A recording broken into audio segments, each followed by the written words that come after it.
Yeah, thank you so much for your kind introduction, Madhu. Very good evening to my dear friends and fellow colleagues.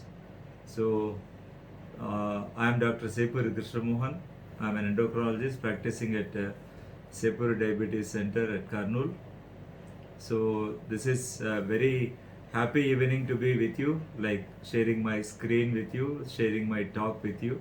And I thank the Boringer people for giving me an opportunity to be the speaker of this evening and to share with you something about linagliptin actually.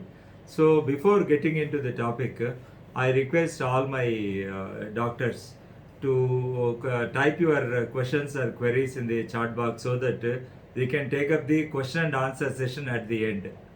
So with that, I just make my beginning. Uh, Today our topic is the linagliptin, a classical example of a DPP4 inhibitor class of drug, and linagliptin across the cardiometabolic renal spectrum and simplicity in management of the type 2 diabetes mellitus. And you can see the entire world here. The diabetes, it's a almost it has become a global emergency, and the number of people with diabetes globally, as per IDF, that is International Diabetes Federation, 2019, that is ninth atlas actually. This is called the ninth diabetes atlas of International Diabetes Federation, and the age group is in between like 20 to 79 years. So if you start the slide with the entire world in 2019, according to the IDF, the total number of cases, so the suffering from type 2 diabetes, diabetes per se, was somewhere around some 463 millions, and the projected rate, the expected rate in 2030 is 578 million, and by 2045 it's going to be more than 700 million. So that is the increase is by 51%, which is very very alarming. That is, the number is going to be doubled actually. It's going to be doubled. So we need to be very very very cautious in preventing the new onset of diabetes, exactly catching up the cases at the level of pre-diabetes, that is impaired glucose tolerance and the impaired fasting glucose, and treat the cases accordingly so that they don't land up in some either the microvascular or the macrovascular complications. It is the duty of all the clinicians who are into this field of this diabetes management. So starting from the primary care setup and the secondary care and the tertiary care setup, whatever it may be, we all have to strive towards this only one single goal, that is to stop diabetes actually. So when you come to North America and the Caribbean islands, actually the West Indies and the Jamaican and everything put together, it was 48 million in 2019, and the projected figures in 2030 is 56 million, and 2045 is 63 million. So there is an increase by 33%.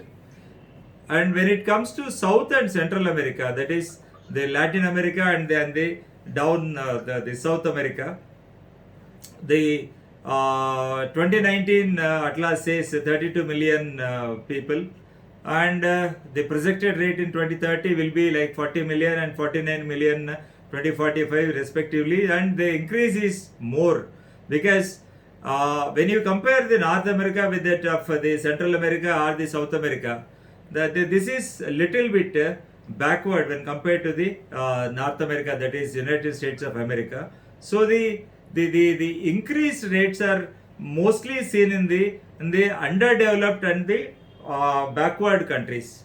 So the increase rate in the North America and the Caribbean islands, that is 33%, when compared to that the down south and the Central America and then the Latin America, Latino that is called, and it is 55% increase. And when it comes to Africa, so it must be like, okay, the arrow is a little bit wrong here, it must be here the African countries.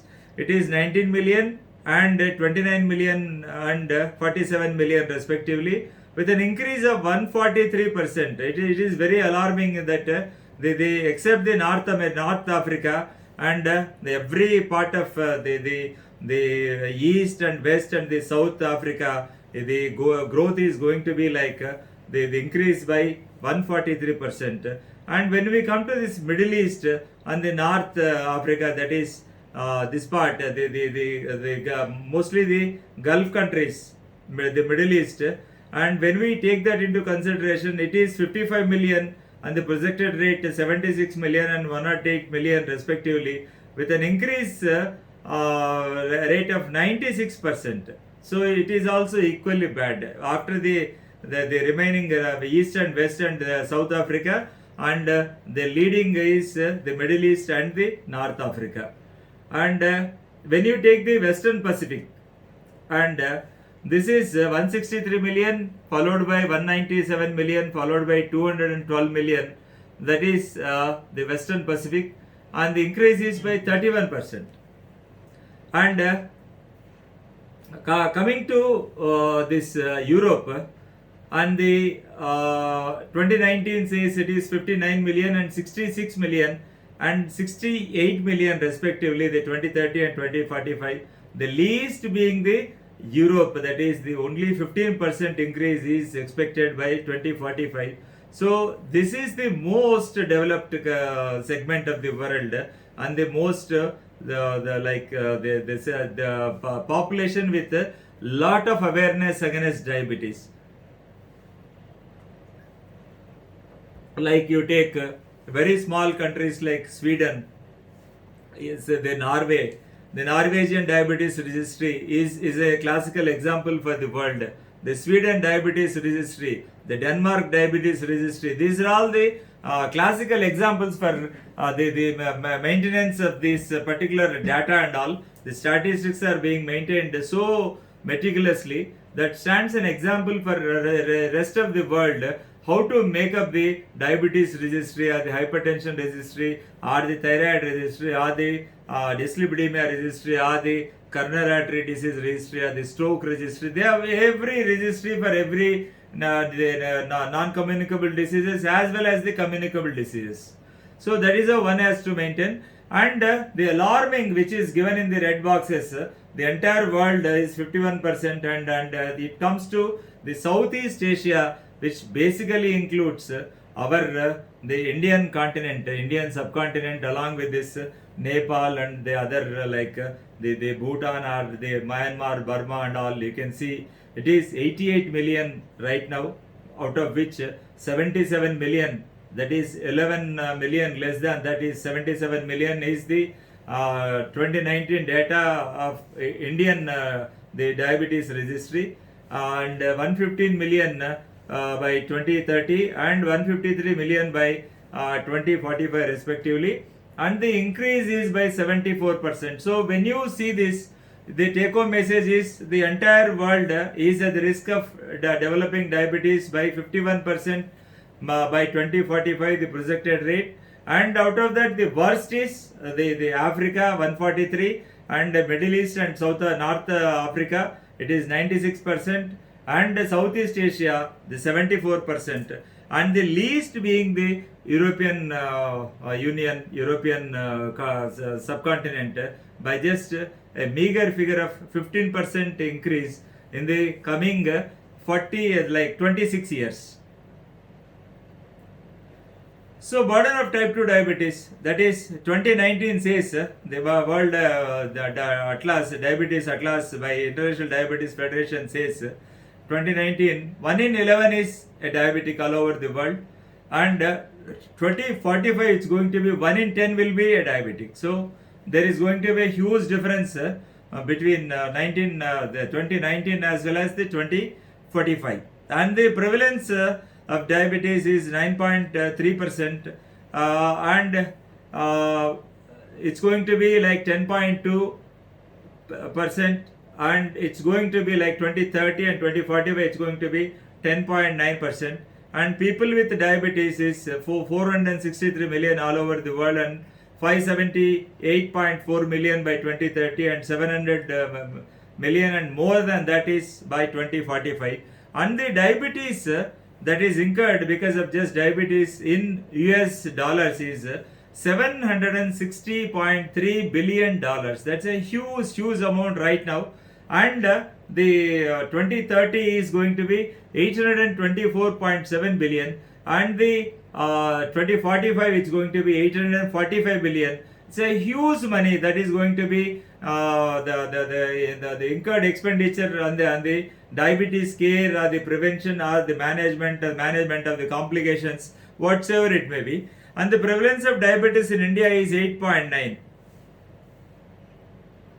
And the number of deaths due to diabetes is 4.2 million all over the world, whereas in our country it is per annum the death rate of diabetes, the deaths because of diabetes per annum is 10 lakh 10,000 is the exact figure in our country, and across the world it is the 42 lakh, and out of that more than 1/4 of the deaths are just happening in our country. That is a point to be taken.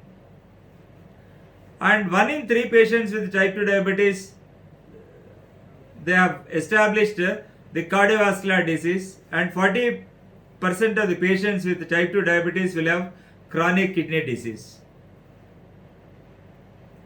And treatment selection for type 2 diabetes can be complicated by a number of factors. Like you can see in the middle it is type 2 diabetes, and you can see the comorbidities like maybe the stroke, maybe the coronary artery disease, maybe the retinopathy, maybe the diabetic kidney disease, maybe the peripheral vascular disease or the peripheral arterial disease, maybe the microvascular or the macrovascular complications, or they have not given here. The 7th dimension of diabetes complication is the particularly the periodontal disease and the diabetic neuropathy, and the risk of hypoglycemia and the costs incurred during the treatment or during the complications, and the polypharmacy and adherence and need for dose adjustments and weight and the different patient profiles. These are all the complicating factors which finally make the type 2 diabetes a complex disease. There is a need for glucose lowering medications which simplify the management owing to a busy clinical practice. We are all very busy in our day-to-day OPD. We see a lot of patients. Unlike the US or the UK, they have a very limited number of patients to see. Hardly 5 to 6 a doctor. That's it. Okay. So, but we are supposed to see a double digit or sometimes a triple digit number in a given day. So, in our busy schedule in the clinical practice in the OPD, we need to be very vigilant. We need to counsel the patients. All the patients newly detected diabetes must be counseled properly, and they must be allocated some time. We must dedicate our own time to the people with newly diagnosed either diabetes or hypertension or dyslipidemia or CAD or the PAD, whatever it may be, or the strokes. And the DPP-4 inhibitors in the type 2 management. The key principles in type 2 diabetes management according to the AACE-20, that is 2020, that is American Association for the Clinical Endocrinologists, the lifestyle modification underlies all therapy, that is weight control and the physical activity and the proper sleep. This is very important. See, often we forget, we just stress on this particular weight control and the physical activity and the diet and all, and the good sleep is a contributing factor. Good sleep is defined as a sound sleep, uninterrupted sleep for a period of 6 to 8 hours, preferably being the 7 hours. So not less than 6 hours and not above 8 hours is defined as a good sleep. So then second thing is we should try to all the time try to avoid hypoglycemia in our patients and avoid weight gain and individualize all glycemic targets like the 3 parameters, not only the glycated hemoglobin, that is HbA1c, you have to control the fasting plasma glucose and the postprandial glucose, And optimal A1C is according to AA's and A's, that is American College of Endocrinology and American Association for the Clinical Endocrinologists. The A1C level is somewhere around 6.5 or below. That is their target. But we generally follow the ADA guidelines, that is around 7 or less than 7. So as close to normal is safe and achievable, and that too without any hypoglycemic episodes. That's what is important here is. And the therapy choices are patient centric based on A1C at presentation and shared decision making. And the choice therapy reflects atherosclerotic cardiovascular disease and congestive heart failure. Please, I request all the participants to mute yourself. Please. There is lot of disturbance and echo. Please try to mute yourself, all of you. Please, it's a sincere appeal. Okay.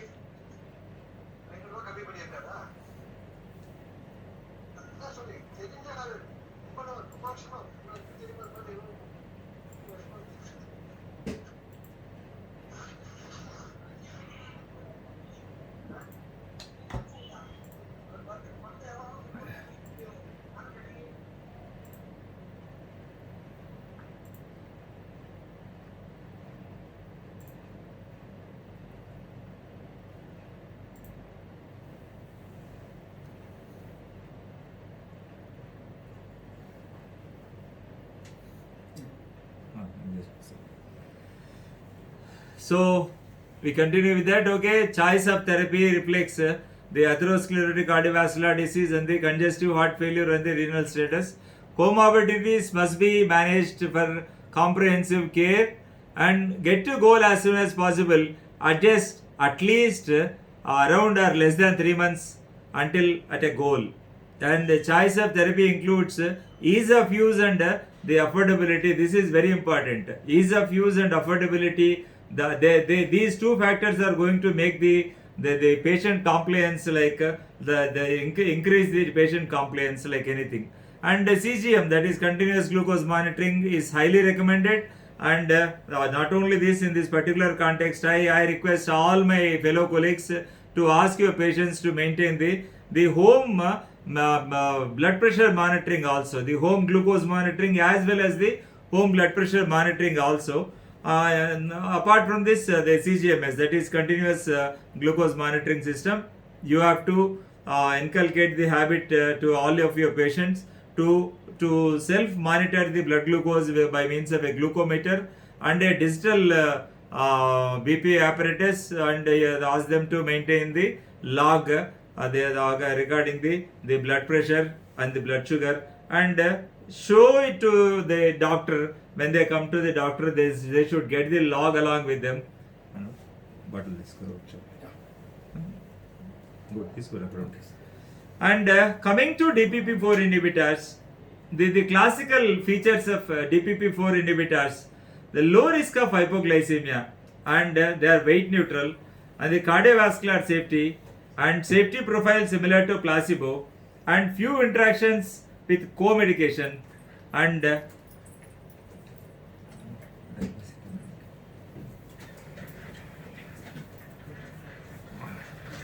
few interactions with co-medication, and no timing or dosing issues with, especially with linagliptin.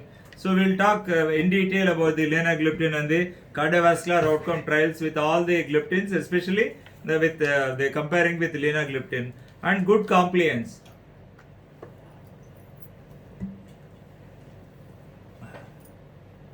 So now we can see the multiple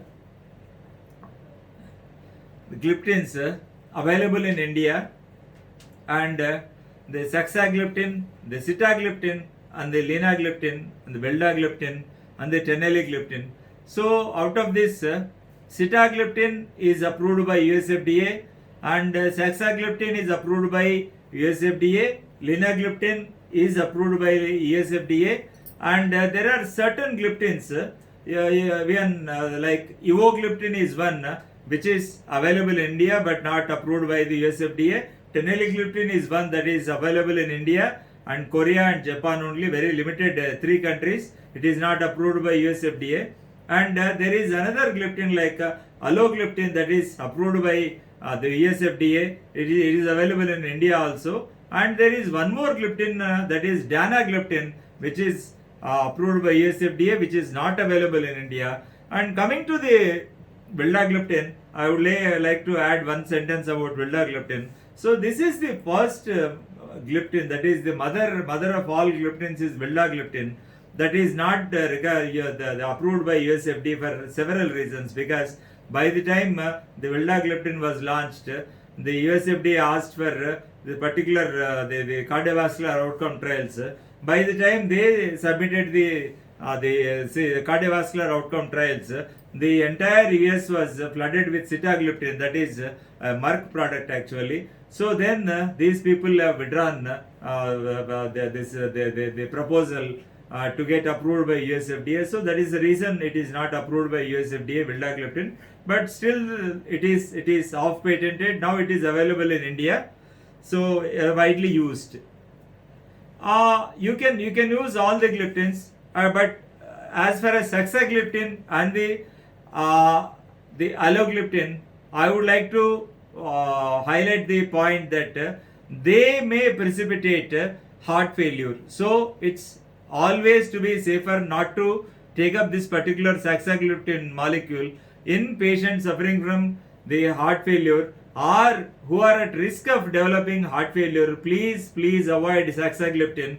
Please avoid alogliptin also. But the worst culprit is saxagliptin, and you can use very safely the linagliptin. And vildagliptin also is to be kept in mind, because there is a study called VIVID study, that is VIVIDD that showed that vildagliptin is associated with the left ventricular volumes, that is the increased left ventricular volumes leading to the future heart failure. That is one point to be noted. And about teneligliptin, so it is got a liability like for QT prolongation in the ECG that may lead to sudden cardiac arrhythmias and sudden cardiac deaths.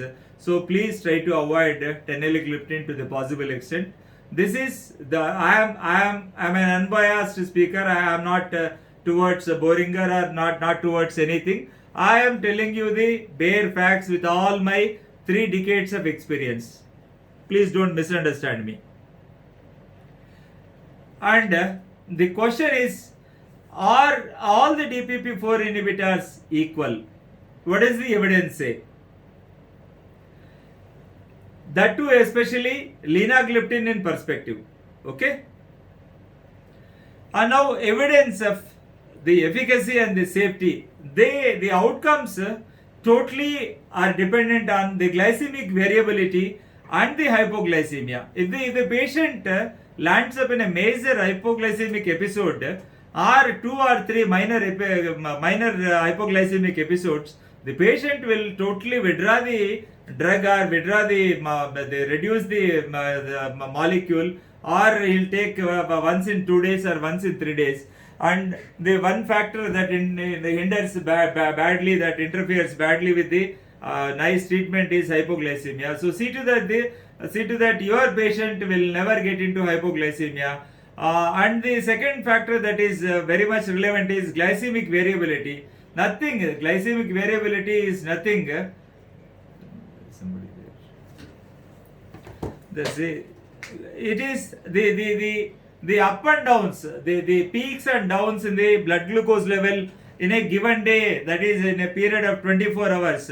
The ups and downs, that is 40 to 400, is called glycemic variability. And you find another term called the blood glucose variability also. And you can make it with the ambulatory blood pressure monitoring. You can make out this particular like glucose variability. It can be made out with this particular CGMS, that is continuous blood glucose monitoring. Or nowadays the latest one has come from Harvard people. The Freestyle Liver Pro has come, that is an applicator and a device, and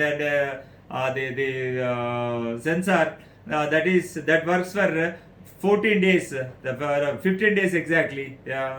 So it gives every 15 minutes a reading. You can make out the glycemic variability. If you are in a hospital for some reason for surgery, I think that holds very good. Like the Abbott machine, you can very easy to use. I'm using it in my clinical practice actually. So that is very accurate. That gives in the form of the six forms of the readings in the graph or in the figures or in the bar diagrams or in the and so many forms. It gives you the blood glucose levels. So you have to keep this. These are all interdependent. Glycemic variability is dependent on this particular the events of the hypoglycemic episodes, and the overall outcomes, they are dependent on glycemic variability and the hypoglycemia. So now the poll question: all DPP4 inhibitors are equally efficacious and safe. This is the statement. So you have to answer: is it true or false? I know you all know the answer. All DPP4 are not equally efficacious and safe. So this statement is false. And glucose lowering efficacy with DPP4 inhibitors. The comparative efficacy of the DPP4 inhibitors and meta-analysis of 83 randomized control trials comparing the efficacy of DPP4 inhibitors in patients with type 2 diabetes, and no head-to-head trial comparison. So you can see the reduction of the A1C with sitagliptin, linagliptin, vildagliptin and saxagliptin. It is the highest with sitagliptin.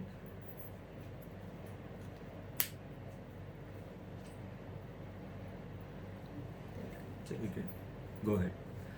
So the sitagliptin decreases by 0.75% of the HbA1c, and the linagliptin 0.74, and the vildagliptin 0.67, and the saxagliptin 0.61. So coming to the efficacy of linagliptin as monotherapy or in combination with the metformin. So on the left hand side you see the bar diagram with monotherapy, that is only with the linagliptin. On the right hand side you can see the combination of linagliptin plus metformin. And when you give linagliptin in a patient who's alone, whose patient's baseline HbA1c was 9.69%, the reduction was 2.02%. And if it is more than the base level line of HbA1c of 11.8%, the reduction was even more, that is 3.46% of reduction of HbA1c was seen with the monotherapy of linagliptin. So the take home message here is, as the A1c goes up, the reduction rate in the A1c with linagliptin is more. So coming to the right hand side, in combination with metformin, the linagliptin and the metformin, either the 500 mg or the 1000 milligram, the significant HbA1c reductions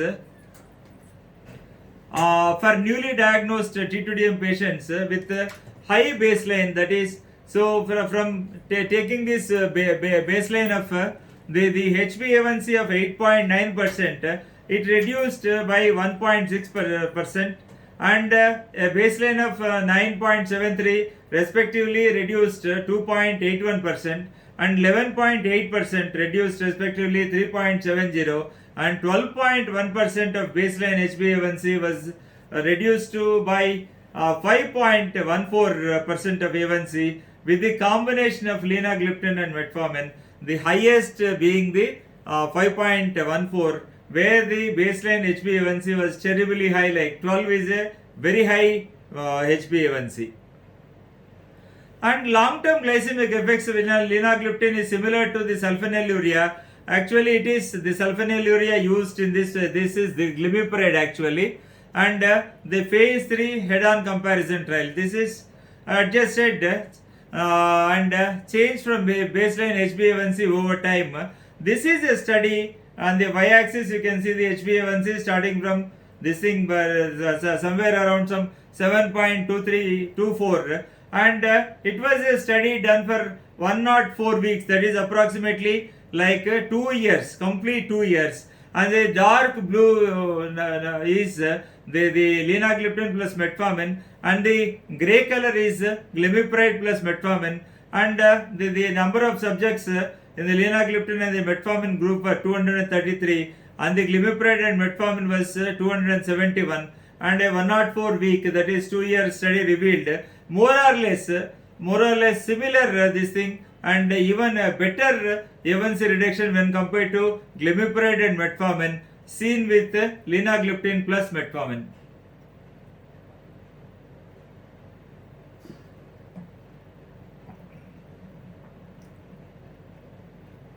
The initial combination of linagliptin and metformin, that is 2 to 3 fold increased odds of HbA1c goal treatment. You can see in the bar diagram the percentage of patients achieving HbA1c less than 6.5 or around or less than 6.5% at 24 weeks. And you can see the first one, the dark blue is metformin 500 mg BD. That is the subjects were 284 subjects, and the next one is the purple one is dark purple is linagliptin 5 milligram bar 500 milligram of metformin BD, and the third one is the grayish this thing is metformin 1000 milligram BD, and the subjects were 271, and the last one being the green one, the linagliptin 5 milligram or metformin 1000 milligram BD, the subjects were 281. You can very clearly see that the maximum percentage of achievements of this thing is seen less than around 6.5% was seen with this the linagliptin 5 milligram plus the metformin 1000 milligram BD. That is 49.5% of the patients were able to come back to the goal of A's and AA's of the A1C, that is around or less than 6.5, and followed by the linagliptin plus metformin again by 40.1%, and the third being the metformin 1000 milligram BD 35.4%, and the metformin 500 that showed only 22.9%. So the take home message here is, so adding linagliptin to metformin is very much synergistic in action in getting down the glycated hemoglobin, that is the glycosylated hemoglobin HbA1c. So this is the take home message.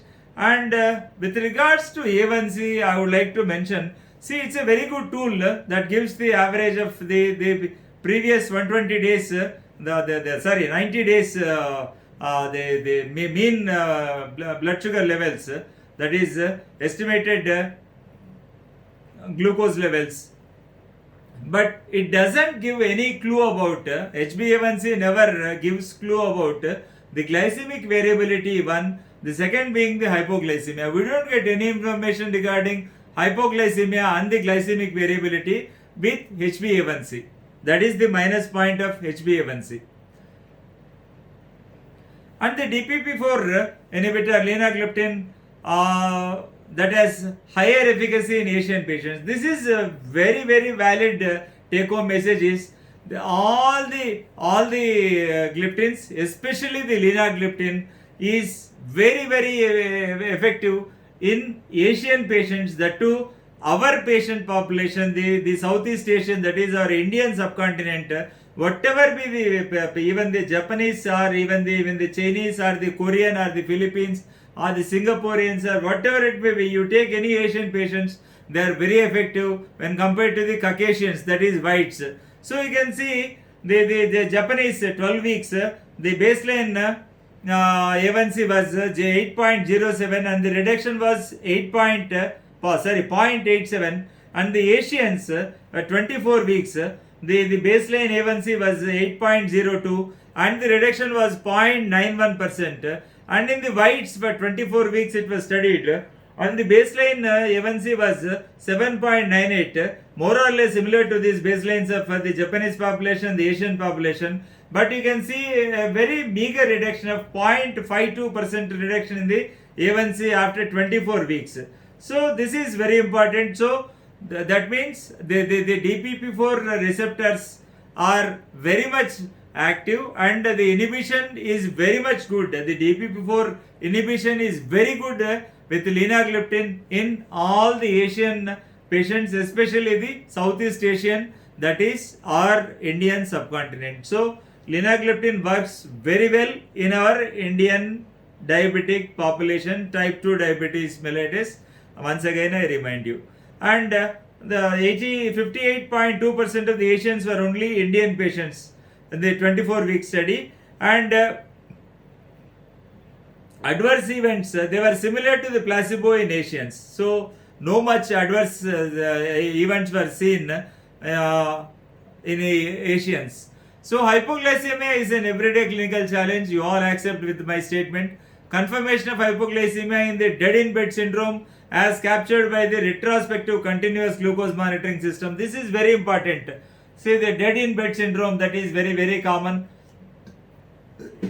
In pediatrics, we have seen the dead in bed syndrome. The baby will be very nice and by morning it will be dead. That's because of respiratory distress in the pediatric population, the neonates and the infants and the pediatric population.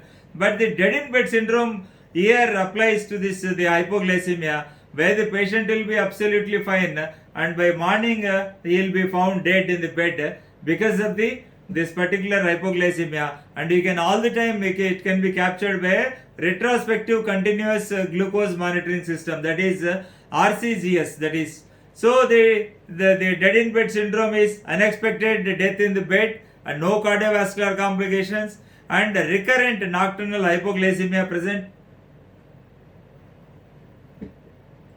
And the suggested pathophysiology, the cardiac arrhythmias, hypoglycemias, and induced QT prolongation. This is what I highlight every time I give a lecture on this DPP4 inhibitors or the combinations of SGLT2 plus DPP4 inhibitors. You always have to keep in mind the QT prolongation is very, very, very dreadful complication. You are not supposed to use the drugs. In the COVID pandemic, I would like to tell you, the COVID per se, COVID-19 itself causes QT prolongation, and even this the drugs used for that, initially we used to believe in hydroxychloroquine and azithromycin. So these two drugs are very much related to this increased QTc prolongation, thereby leads to the cardiac arrest and the sudden cardiac the arrhythmias leading to sudden cardiac deaths. So you have to bear in mind that teneligliptin, out of this all the gliptins, teneligliptin is associated with the increased QT prolongation. So please, if price is a barrier for you, please stop using the teneligliptin and go for at least vildagliptin, which is a proven and safe molecule which is being extensively used all over the world except in the US. So that's been a very, very widely used molecule per se. The number of prescriptions are for only the vildagliptin right now because it is off patent, and the price is available at 5 rupees the 50 milligram tablet. So per day cost will be 10 rupees, hardly it is 300 rupees a month. Instead of using the price compromised patients, the economically downtrodden patients, instead of using this particular teneligliptin for the price conscious people, price conscious doctors, you can as well go for a safer drug, and it is unwise to use the teneligliptin, which induces the QTc prolongation, which may lead to the cardiac arrhythmias and sudden cardiac deaths. And coming to this, the hypoglycemia associated with the ECG abnormalities. The abnormalities can be in the AV conduction and the ventricular and repolarization, that is depolarization and the repolarization, the R wave amplification, the T wave flattening and the ST segment depression, and the QT interval prolongation. And these are all, they increase the risk of cardiac arrhythmias and sudden cardiac deaths. And this is a beautiful slide demonstrating that 77% lower risk of hypoglycemia with linagliptin when compared to glimepiride. This is the gold standard study, the COVT, gold standard COVT done with the glimepiride was taken as a comparator with linagliptin in the Carolina trial. And all the time, whenever I go to the international sessions outside the country, like ADA or EASD or the IDF or whatever it may be, any international conference, either as a speaker or a delegate, I go. It's a saddening part to see that the foreign speakers always says sulfonylureas about to vanish. They put it in brackets. Sulfonylureas about to vanish or almost vanished. So it is not vanished in India. I remind you once again, with all the confidence, you can take up the glimepiride or the gliclazide. Actually, you can take up even the poorest of the poor. You can take up even the sulfonylureas like the primitive ones, the glibenclamide and the glipizide also. But when the patient reaches the age of 60, please try to withhold glibenclamide. You can continue glipizide or gliclazide or the safest one, the glimepiride, were equally very good. And you can see this the head-to-head fight with the linagliptin, and you find a 77% lower risk. You can clearly see this. The down one, the purple is linagliptin, and the orange one is the glimepiride. You can see the hypoglycemic rate 11.1 per 100 patient years.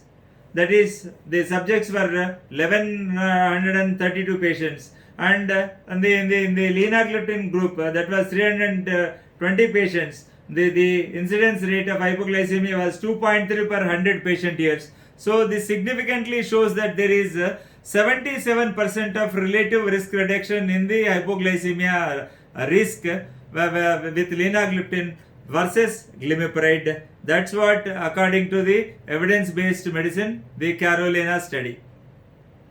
And the evidence of the convenience. So the treatment adherence, it depends on multiple factors like pill size and the number of pills and the dosing regimen and the follow-up and the literacy rate and the monthly income. These are all the factors which involve the treatment adherence in any disease, any chronic therapy segment. This is not related to diabetes. This is related to all non-communicable diseases, not to the communicable diseases, because communicable diseases are short-term treatments and short-term living. That's what. And this is chronic therapy segment. That's what I said. As the diabetes, type 2 diabetes or type 1 diabetes or whatever it may be, the other forms of the specific types of diabetes, the monogenic type of diabetes, are where the genetically induced syndromes are there, neonatal or congenital diabetes, cystic fibrosis induced diabetes, are so many types of diabetes, hypertension, dyslipidemia, the coronary artery disease and the strokes and the hypothyroidism. These are all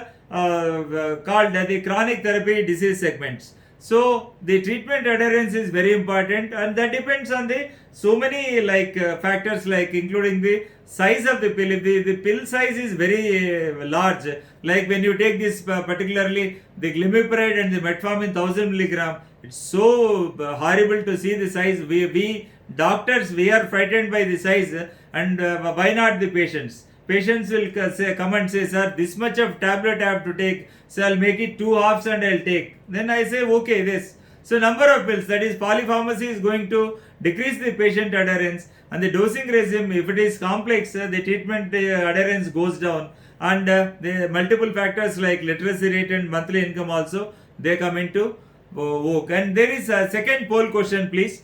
How important is it to prescribe a molecule that is given once a day and does not require dose modification?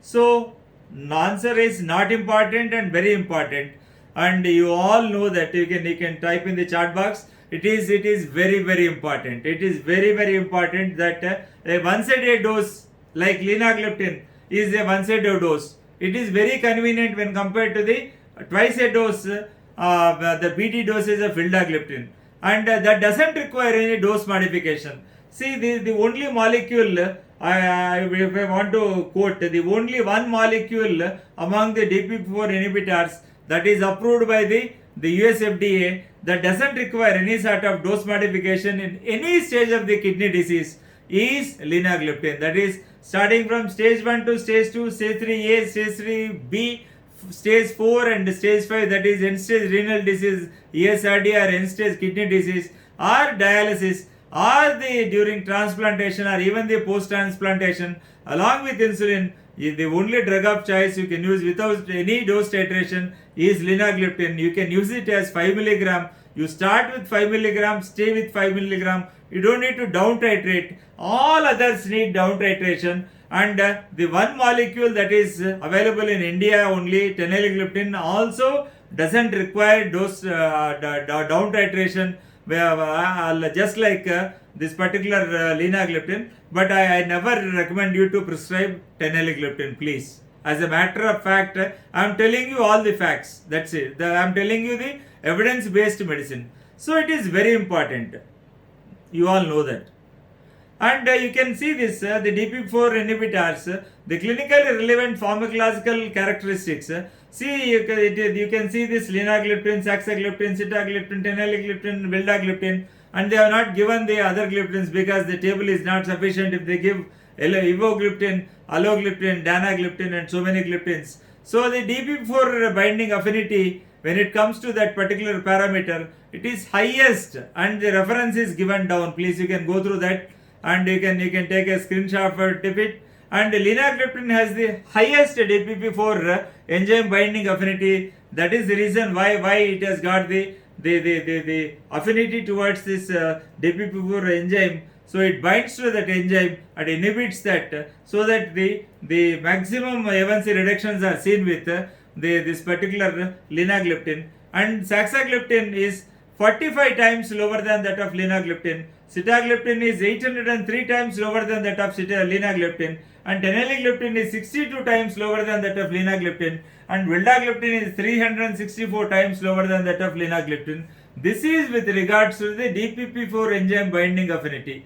And the terminal half-life is more than 100 hours is for linagliptin, and the 2.5 to 3.1 for the saxagliptin, and 12.4 hours for sitagliptin, and 24.2 hours for teneligliptin, and 3 hours for vildagliptin. That is the reason we need to give it twice a day. That is BD is required for vildagliptin. And DPP4 inhibition at 24-hour post dose, you can see that the more than 80%, the true 24-hour control, and more than 70% for saxagliptin, more than 80% for sitagliptin, and more than 60% for teneligliptin, and you can see the vildagliptin 40%, that is 80% at 12 hours post dose. So the renal elimination, why we don't need to the teneligliptin, linagliptin doesn't require any sort of dose titration in any stage of kidney disease, and to what extent be the EGFR is the renal elimination is only less than 5% of linagliptin is eliminated through kidneys. So saxagliptin is 75%, and the sitagliptin is 87%, and teneligliptin is 45%, and the 85% is vildagliptin. All these drugs have to be down titrated in cases of the renal failure, the diabetic kidney disease, or the diabetic kidney failure.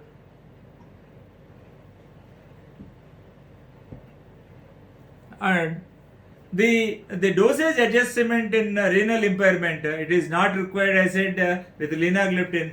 It is required with saxagliptin. You have to come down to 2.5 milligram, and sitagliptin, it is required. You have to come down to from 100 to 50 or 50 to even 25. 25 is the only permissible dose in renal failure. That is stage 3B and stage 4 and stage 5. There is only 25 milligram. It's better you switch over, stop all the gliptins, and you switch over to linagliptin, which is a real renal gliptin. So keep it in mind. That's a take-home message. The linagliptin is the real renal gliptin. And teneligliptin, I said earlier also, it is not required.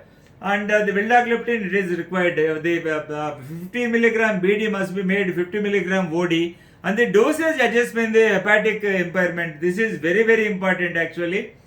So nowadays we are seeing the liver as an organ that is very much involved in type 2 diabetes.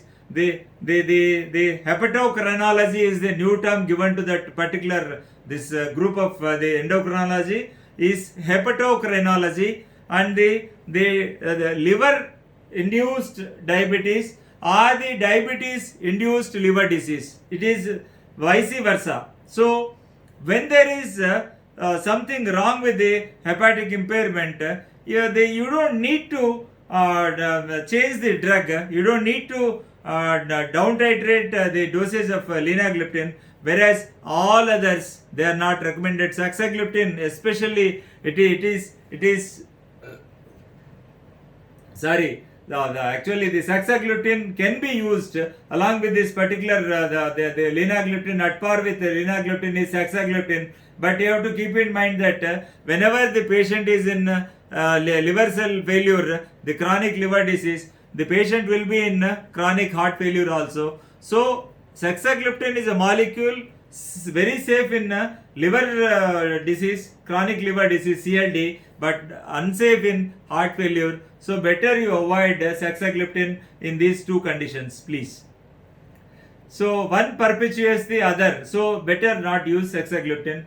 And sitagliptin, we don't have any experience so far with in severe hepatic impairment. And teneligliptin, so no comments on that. And vildagliptin, and it is a potential for hepatotoxicity. So we must be very cautious. And you can use the safest one is the linagliptin, either in the renal failure or in the liver failure or in the heart failure. The only gliptin that is proven to be very safe in the cardio-renal hepatic continuum is only linagliptin. That is a standard dose of 5 mg untitrated. And nearly half of the patients on DPP4 inhibitors, they receive unlicensed doses. What is unlicensed doses?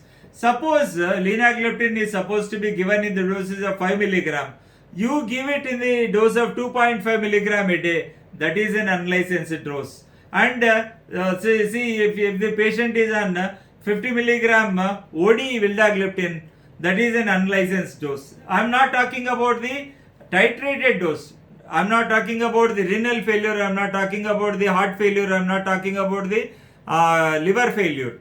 In normal diabetic patients, the licensed and unlicensed dosage is, if you use 50 mg of vildagliptin, that is an unlicensed dose. If you use 50 mg of vildagliptin twice a day, that is a licensed dose.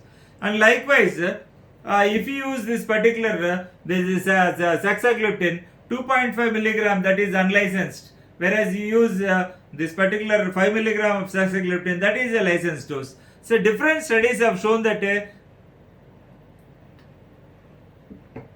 significant proportion of renally impaired patients receive an unlicensed DPP4 dose. That is this flag is UK, the Union Jack, all of you know this is American flag, and 45% in the United Kingdom and the 47% in the United States of America. The different studies have shown that a significant proportion of renally impaired patients received an unlicensed dose of DPP4 dose. So coming to linagliptin offers a convenience of a single dose, a simple way to keep your patients on a licensed dose when administered as appropriate, that is 5 mg, that's what I said. Whatever be the condition, you don't need to down titrate, you have to maintain the same dose, and no requirement for additional drug related renal function monitoring. This is the advantages of this particular the advantage of linagliptin.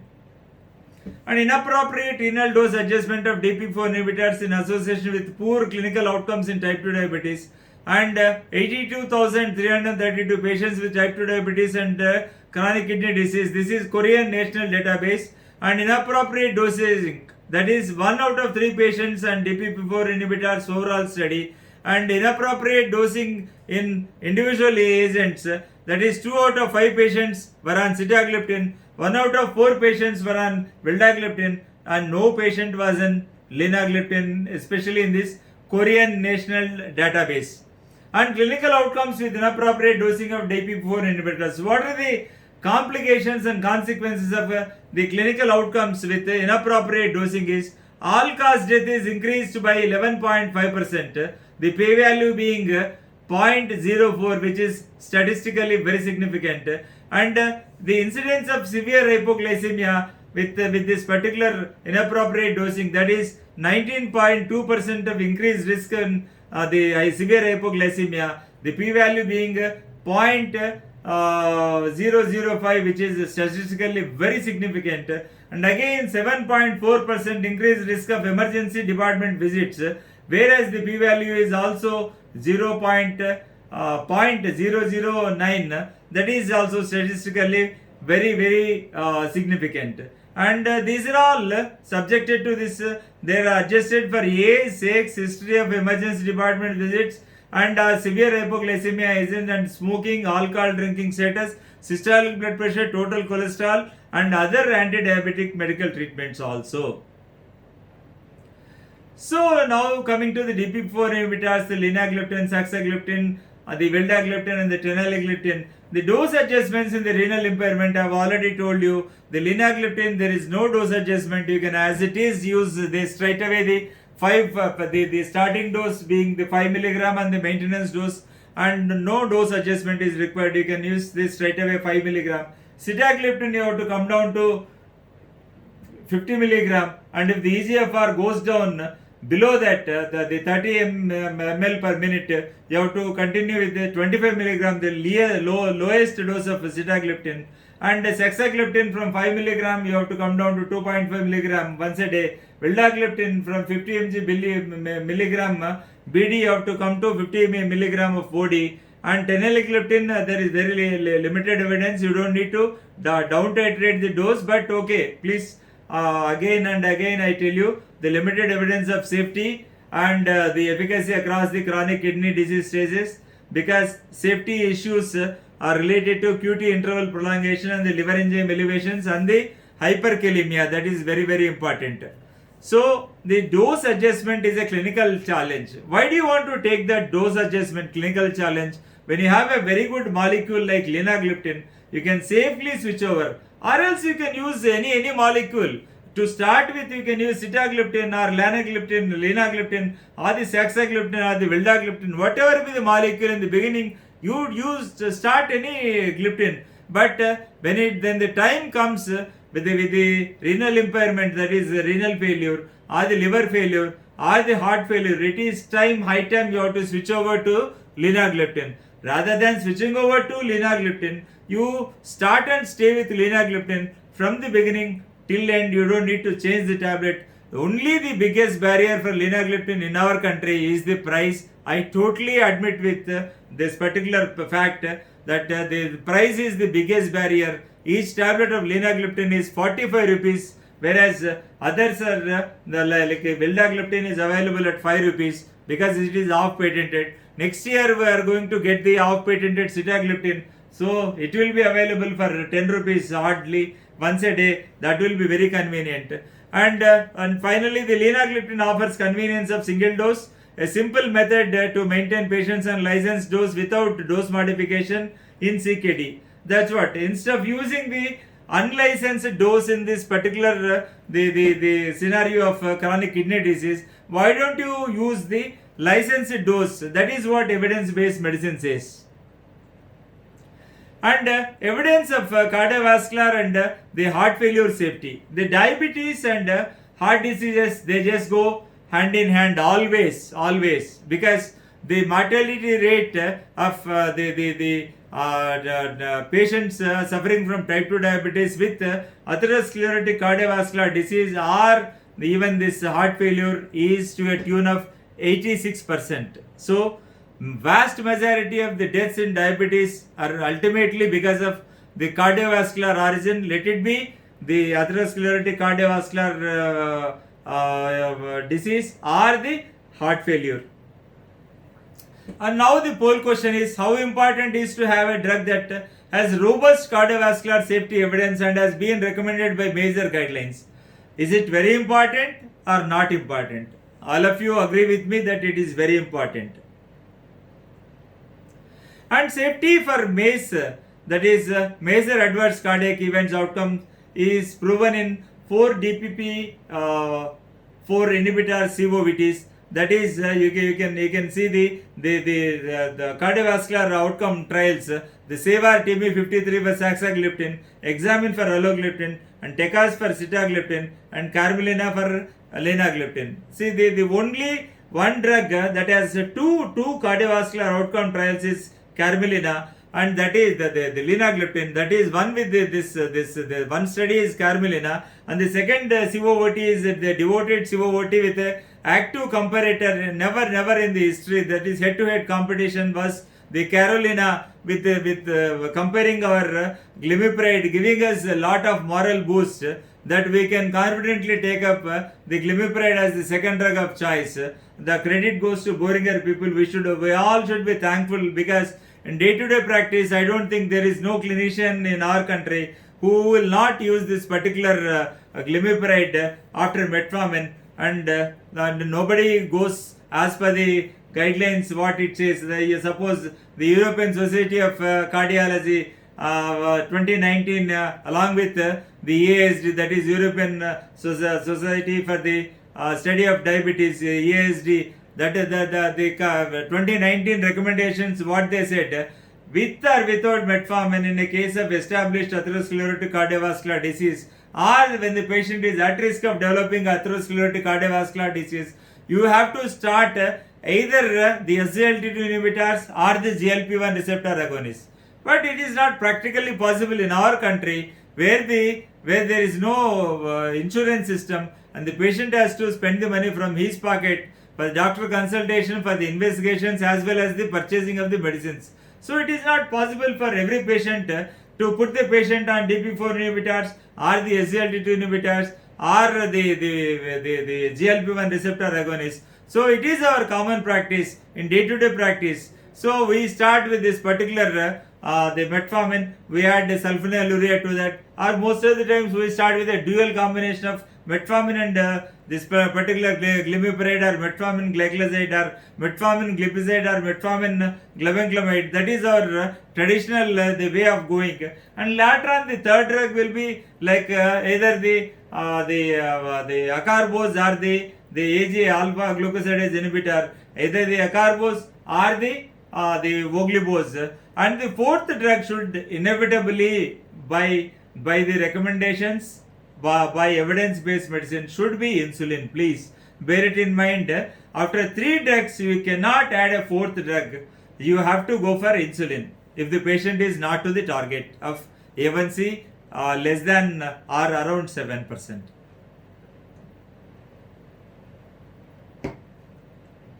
And you can clearly see the p-value.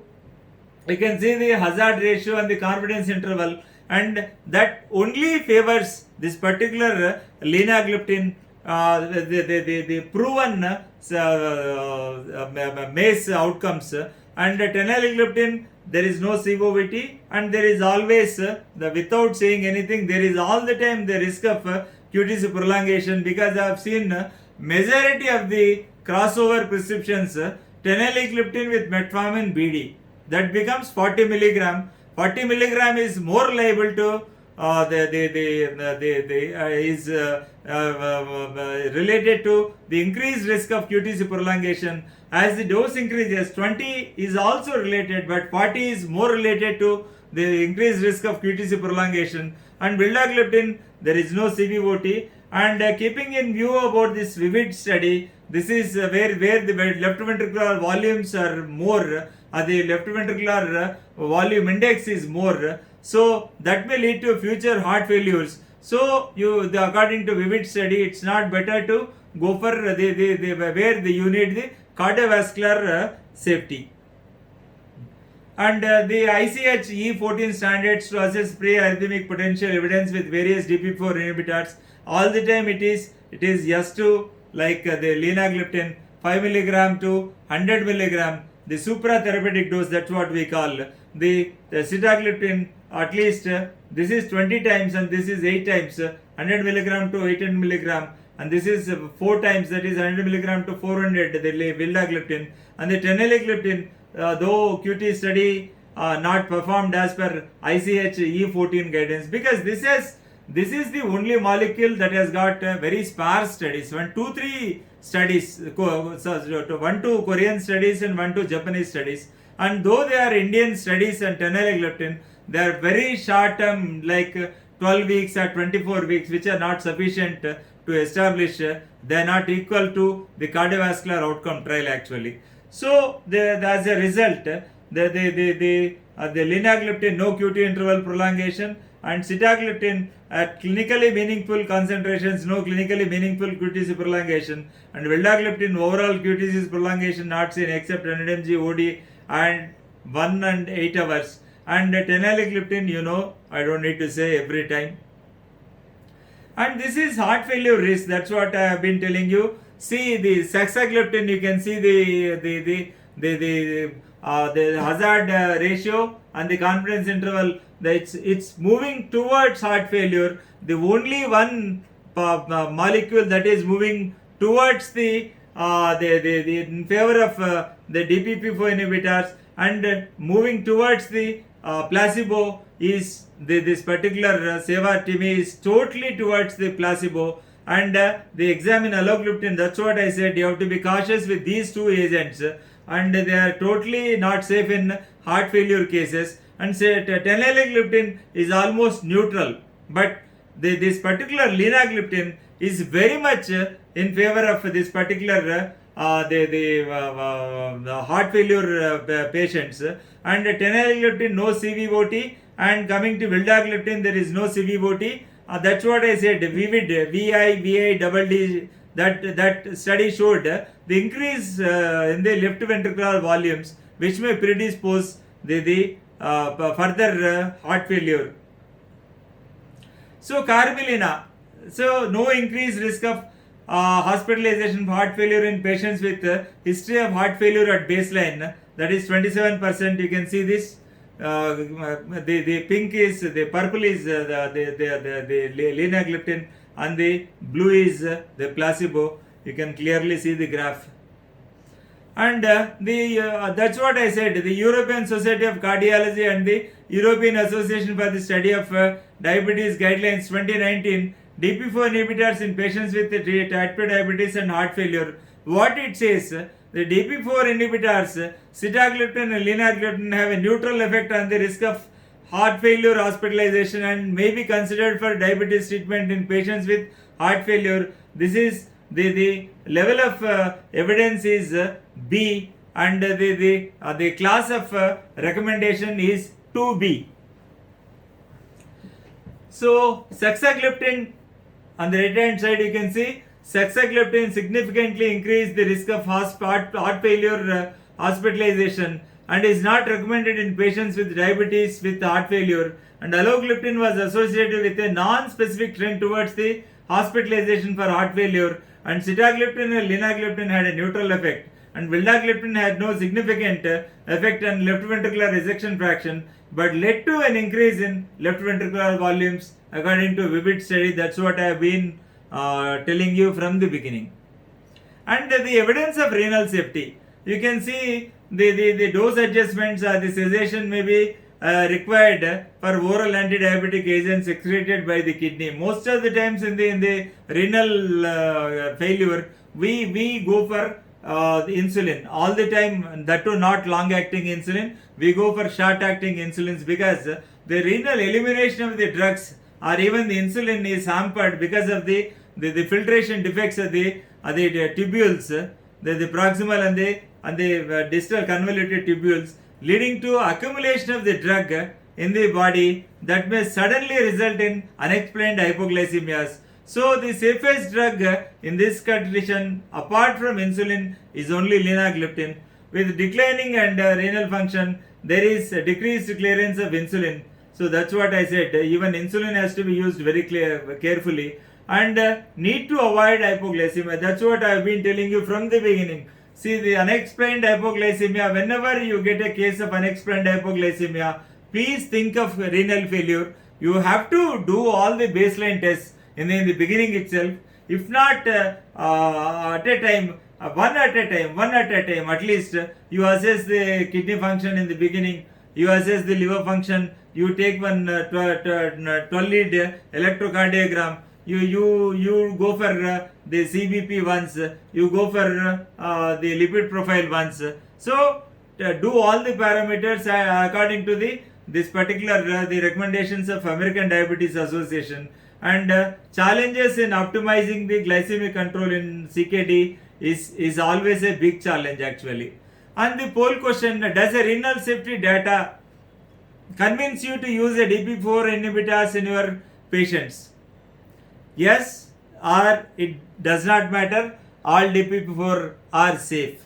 So definitely it is yes. I know you are going to agree with me, because all DPP4s are not safe in the renal safety as far as the renal failure is concerned.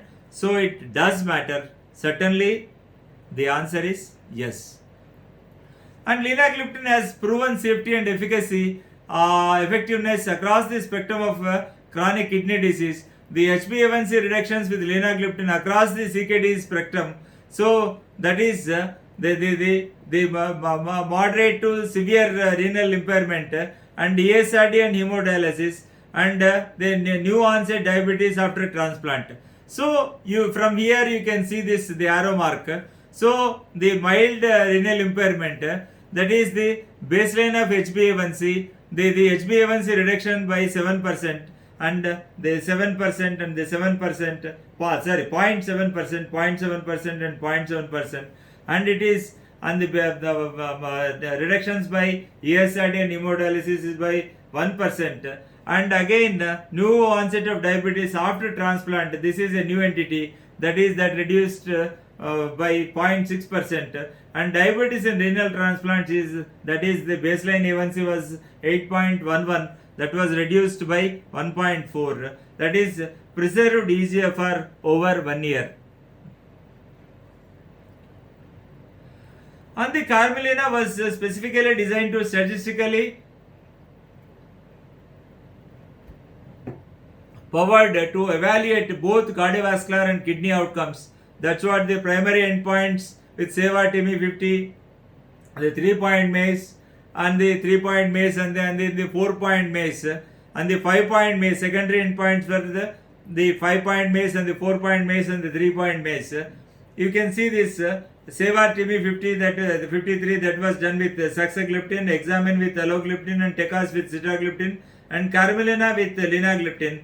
And you find the best the outcomes. The 3-point MACE are the composite kidney endpoints are seen with the Carmelina, that is with the molecule linagliptin. So Carmelina, the pre-specified adjudicated composite renal endpoints, that is sustained ESRD, sustained reduction in eGFR more than 40%, and renal death. And the cardiovascular safety in DP4 inhibitors with kidney disease has been appropriately studied in Carmelina. You can see this the Carmelina. This is the linagliptin actually. You can go through this bar diagram. The safety of the linagliptin in patients with kidney disease has been appropriately studied only in Carmelina. 74% of the trial population were having prevalent kidney disease. This is the take-home message, because the Carmelina included, the trial itself included the 74% of the population, they had a prevalent kidney disease. And Carmelina demonstrated long-term kidney safety with linagliptin. That is very clear, you can see that. And learnings from the Carmelina trial, the risk reduction for albuminuria with linagliptin, 14% of risk reduction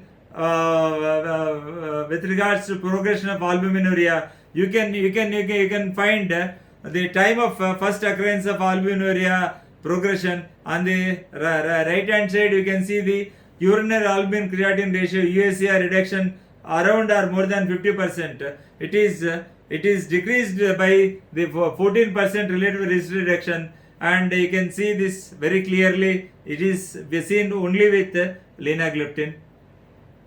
and the evidence of hepatic safety. And see what the linagliptin, the Trasenta prescribing information, the special populations hepatic impairment, in patients with mild, moderate, or severe hepatic impairment, according to this is called child classification. Mean area under the curve and the Cmax of linagliptin were similar to healthy matched controls following the administration of multiple 5 mg dose of linagliptin. No dosage adjustment for linagliptin is necessary for patients with mild to moderate or severe hepatic impairment. That's what I said. In the renal failure, in the hepatic failure, in the heart failure also, you can continue this particular linagliptin. But others have got very the diversified results. And see, vildagliptin galvus, what it says is not recommended in patients. That is, vildagliptin is not recommended in patients with hepatic impairment. That is special populations, the hepatic impairment. And then the Januvia is the trade name for the sitagliptin. That also says has not been studied in patients with severe. It is been studied in mild to moderate, but not in the severe renal impairment. So the safest one being the linagliptin, the drug, the out of all the basket of DPP4 inhibitors, this is only the one molecule that has got the cardiovascular safety as well as the renal safety, as well as the liver safety also. Considering a molecule, again a poll question please. Considering a molecule that is hepatic safe and requires no monitoring of liver function is important to simplify the treatment regime of your patients. You all know the answer. You totally agree with me, I think. And linagliptin, no dose adjustment is required in hepatic impairment. Again and again, efficacy in the HbA1c reduction is not affected. You can clearly see this. The A is mild, the B is moderate, and the C is severe impairment of the liver function. So I'm going little bit fast because it is they have given me around 50 slides. So it's very difficult for any speaker to cover 50 slides in depth. But still I am trying to cover these all slides. So kindly bear with me if I skip some slides. DPP4 inhibitors in chronic liver disease. Again it says no dose adjustments with linagliptin. Again and again it is shown that the safest molecule in chronic liver disease CLD is again the linagliptin. And evidence across the broad range of type 2 diabetes patients, ranging from a young diabetic newly diagnosed, that is 37 years old, and the different patient profiles in diabetic OPD we find in day-to-day practice. A patient with heart failure, 48 years old male, patient with renal impairment, diabetes with renal impairment, 59-year-old female, and an elderly diabetic recurrent hypoglycemia. So all these patients, diversified diabetic profiles we see in the day-to-day practice. So this can be across the board you can use this linagliptin in all the diversified cases which I have mentioned without any doubt. And the poll question again, a molecule with proven safety evidence across the cardiorenal spectrum in broad range of patients is of utmost importance for simplifying the management of type 2 diabetes mellitus. Is it true or not required? It is absolutely true. And again, the baseline characteristics of DPP4 inhibitors CVOTs, and TECAS is with sitagliptin, Examine is for alogliptin, Seva-Timi is for the sexagliptin, and you can see the renal risk and the downside arrow, and then the upside arrow is the cardiovascular risk. That is, as the risk goes up, the two dedicated studies are from this linagliptin. That is, one is the Carmelina, which included the high CV and the high kidney risk patients, and the Carolina, which included the low CV and low kidney risk patients. This was a study done for say 6.3 years, the Carolina, and the Carmelina was the median T2 duration was 14.75 years, and in the Carolina, the median duration of the type 2 diabetes was 6.3 years, and Carolina was studied for a period of 5 years. So the linagliptin, both the cardiovascular outcome trials have complementary patient profile, and with Carmelina and Carolina, linagliptin has been studied in patients across the cardiorenal risk continuum. And together with Carmelina and Carolina demonstrate long-term safety of linagliptin in patients across the cardiovascular continuum. Again and again we have to repeat the same things.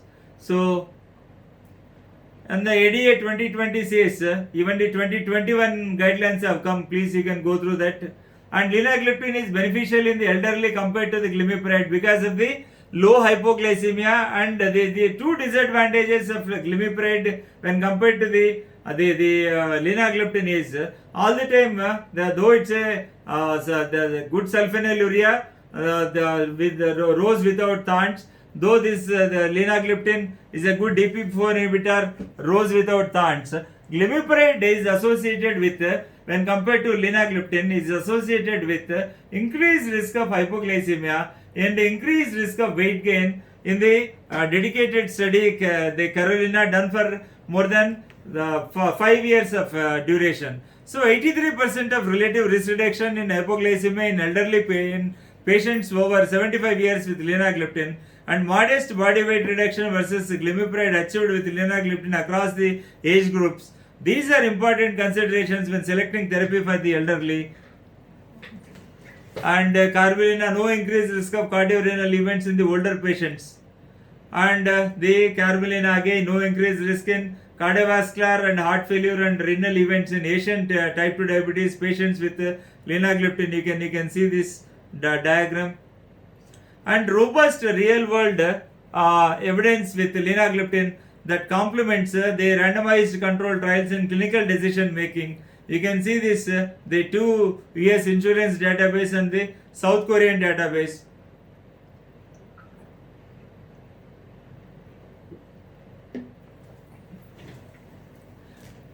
So you can just go through that, and the take home message here is linagliptin is associated with the 23% lower risk of composite cardiovascular events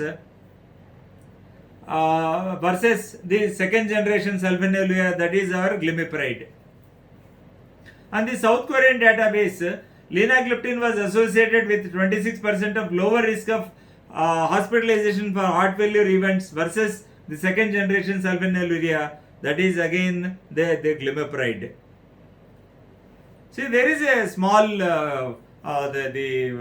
diversity in this classification of the sulfonylureas. Some say the first generation is talbutamide and chloropropamide, and second generation is the glibenclamide and the glipizide and gliclazide, and third generation is glimepiride. And according to the latest classification, and the first generation is no more talbutamide and no more chloropropamide. It is only glibenclamide, glipizide and gliclazide, and the second generation is glimepiride. That is a simple classification of the sulfonylureas. And this, coming to the summary, the simplifying type 2 diabetes care with linagliptin, 5 mg, one dose, once daily, independent of age, independent of kidney function, independent of cardiovascular risk, independent of ethnicity, independent of disease duration, independent of background type 2 diabetes therapy, independent of BMI. And to this I have to add definitely not only the cardio-renal continuum, I have to add the hepatic also, the mild or moderate or the severe hepatic impairment, that is in the form of chronic liver disease, CLD, also is to be taken, which is not mentioned in this, but I am telling you, this is very safe in kidney patients, very safe in liver patients, very safe in the heart patients. Let it be the 3-point MACE or the heart failure. And the take home message is proven effectiveness and safety across the broad range of patients, and no need for dose titration, and in any stage of chronic renal or hepatic impairment, and proven CV safety across the broad spectrum of cardiovascular and renal risk, and robust evidence and guideline recommendation for evidence of safe use in heart failure, and a long plasma half-life more than 100 hours, ensuring the very effective and very efficacious 24-hour glycemic control. So I conclude by saying, out of the basket of DPP4 inhibitors, the rose without thorns and the real renal gliptin is the linagliptin. And a big thanks for patient listening. And if you have any questions, please, we'll take the question and answer session. Thank you so much for patient listening.